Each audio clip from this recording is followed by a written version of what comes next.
ఇది వారికి ఉన్న చిత్తశుద్ధి.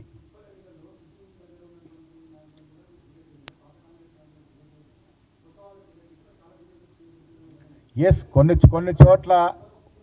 చోట్ల పాత వారికి అన్యాయం జరిగినటువంటి చోట్ల కంప్లైంట్లు వచ్చాయి. 5-6 ఎమ్మెల్యేస్లో కంప్లైంట్ వచ్చి దాన్ని నిశ్చితంగా పరిశీలిస్తూ ఉన్నాం.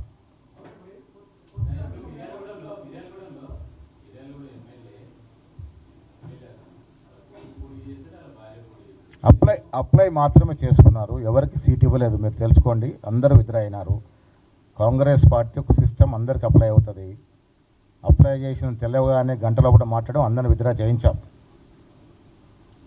ఎమ్మెల్యేల కొడుకులు పోటీ చేయొద్దని కాదు, అర్హత ఉండి అక్కడ ప్రజలు కోరుకుంటూ చేయవచ్చు. కానీ కుటుంబం నుంచి 4 అప్లికేషన్ పడ్డాయనగానే వారు కూడా ఎమ్మెల్యే గారు విజ్ఞప్తితో ఆలోచించి అన్ని విత్డ్రా చేసుకున్నాడు. మాకు లెటర్ కూడా రాసినారు.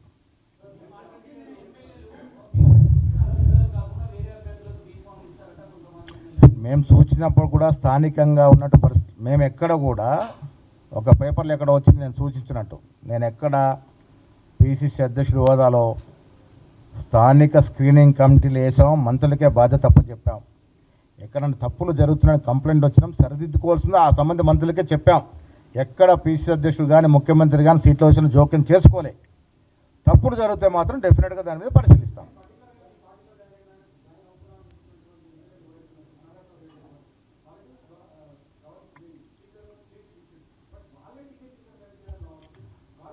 అసోసియేటెడ్ సభ్యులుగా నేను గతంలో కూడా చెప్పాను, చాలామంది బీఆర్ఎస్ ఎమ్మెల్యేలు రాష్ట్రంలో ముఖ్యమంత్రి నేతృత్వం జరుగుతున్న అభివృద్ధి సంక్షేమం పట్ల ఆకర్షితులై మా నియోజకవర్గంలో అలాంటి అభివృద్ధి కావాలని అసోసియేటెడ్గా పనిచేస్తూ ఉన్నారు. చాలా చోట్ల బీజేపీ సభ్యులు కూడా పనులు చేసుకుంటూ ఉన్నారు. పార్టీలో చేరితేనే పనులు అయినట్టు కాదు కదా, అందరూ సమూలంగా రాష్ట్రం అభివృద్ధి చెందాలని ఒక దీర్ఘకాల ఆలోచనతో మనం ఇస్తూ ఉన్నాము. అసోసియేట్ సభ్యులుగా పనిచేస్తూ ఉన్నారు. అక్కడ గెలవాలన్నటువంటి కాంగ్రెస్ పార్టీ కార్యకర్త వారికి కొంత సూచించవచ్చు, తప్పేముంటుంది.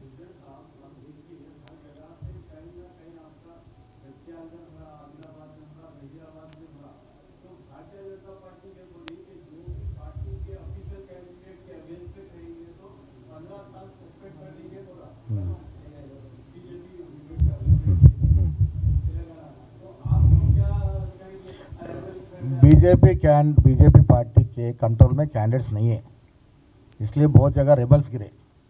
हमारी पार्टी कमिटमेंट डिसिप्लिन है, इसलिए तो हमारे पास 99% रेबल कैंडिडेट्स विड्रा करे.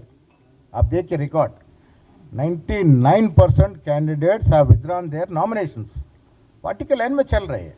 वो यो आप बोल रहे मसला बीजेपी में है, वहाँ रेबल्स ज़्यादा है इसलिए सस्पेंड तक जा रहा. हमारे पास रेबल्स ही नहीं है तो किसको सस्पेंड करेंगे हम? हमारे पास रेबल्स ही नहीं है.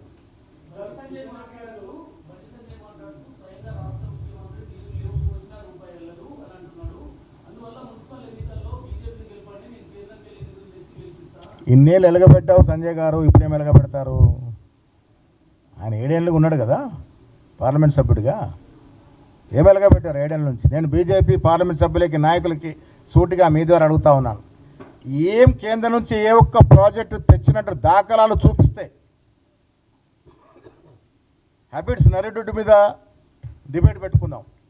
మీరు కేంద్రం నుంచి ఎన్ని నిధులు తెచ్చారు, ఎన్ని ప్రాజెక్టులు తెచ్చారు, మేము రాష్ట్రంలో ఎన్ని ప్రాజెక్టులు తెచ్చాము, గతంలో యూపీఏ ప్రభుత్వం ఏమేమి తెచ్చాము, మీరేం తెచ్చారు, డిబేట్ పెట్టుకుందాం. చేతకాని మంత్రులు, చేతకాని పార్లమెంట్ సభ్యులు ప్రాజెక్టులు తేవడం చేత కాదు, నిధులు తేవడం చేత కాదు, బడ్జెట్ ₹1 పెట్టించే స్తోమత లేదు. వాళ్ళు ఇప్పుడట నిధులు అంటే ఎలక్షన్లో అయితే నిధులు ఇప్పటిదాకా ఏం చేశారు మరి?